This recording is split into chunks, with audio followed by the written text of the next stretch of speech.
Good morning. How many times do we feel like maybe there's not somebody in control of my life?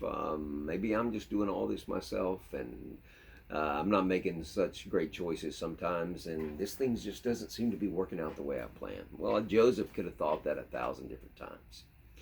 Here he is, the firstborn of Rachel, which was Jacob's heart love. And so he's a very special child. Jacob spoils him. The other brothers get jealous. And you know the story. Jacob dreams dreams and he tells his brothers, and they get even more jealous and all those things. And he goes there to check on his brothers at his father's command. And when he gets there, they put him in the pit, and ends up that he gets sold into slavery, and then he gets accused wrongly. He gets to spend all these years in prison.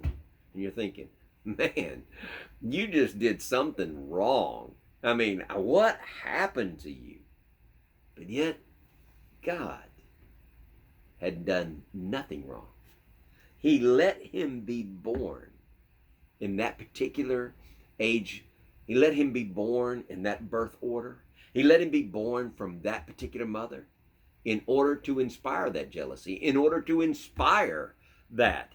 God is not the tempter of evil, but he allows it. And so, or he sometimes permits it. And so here they are, they do all this. Joseph's brothers are jealous. Potiphar, he allows that to happen. He allows them to get thrown into prison. And then we get the butler and the baker, their dreams, and he's forgotten by one of them, and then finally it gets to Pharaoh that he's a dream interpreter, and he ends up before Pharaoh, and he interprets the dream, and he becomes the vice president, or the prime minister of the greatest civilization of that day. And his brothers need food. They come back, and they have to go to him, and he recognizes them. It breaks his heart, but yet he plays along. And then finally, he reveals himself to them. He brings them all here, saves the family. And in the midst of that and the wisdom that God gave him, saved the entire civilization of Egypt. He saved Egypt. And so they were continuously afraid of him because they said, this guy's going to get even with me. I mean, it's just not going to turn out good for us. So they lied even after the dad died, and it broke Joseph's heart. They said, Dad said before he died, he wanted you to do this, take care of us and not hurt us. And Joseph said, listen, this is the verse. But as he said, but as for you, he's talking about them putting him into prison and all. But as for you, you meant it for evil. But God meant it for good, to save much people.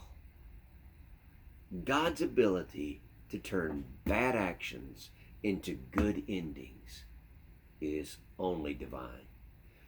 It is unbelievable how God can switch things around. Broken lives that fall into the pit so many times and get into situations and we don't understand it. My son was just telling me this morning, just called me a minute ago. Here he is.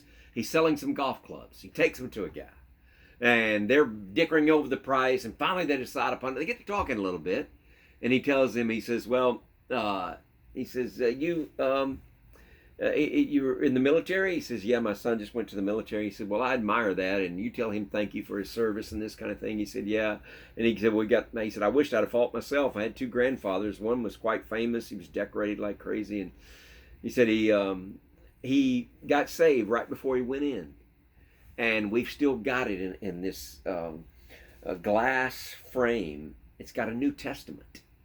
And he said the bullet that shot him went straight through the New Testament all the way to Revelation 12:3.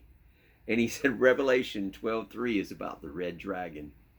It was like God stopped the devil before it ever entered his body.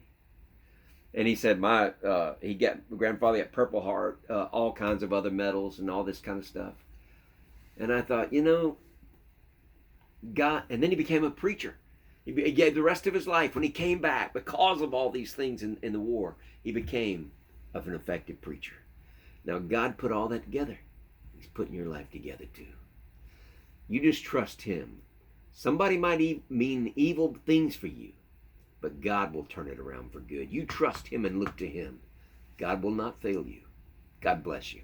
Have a great day.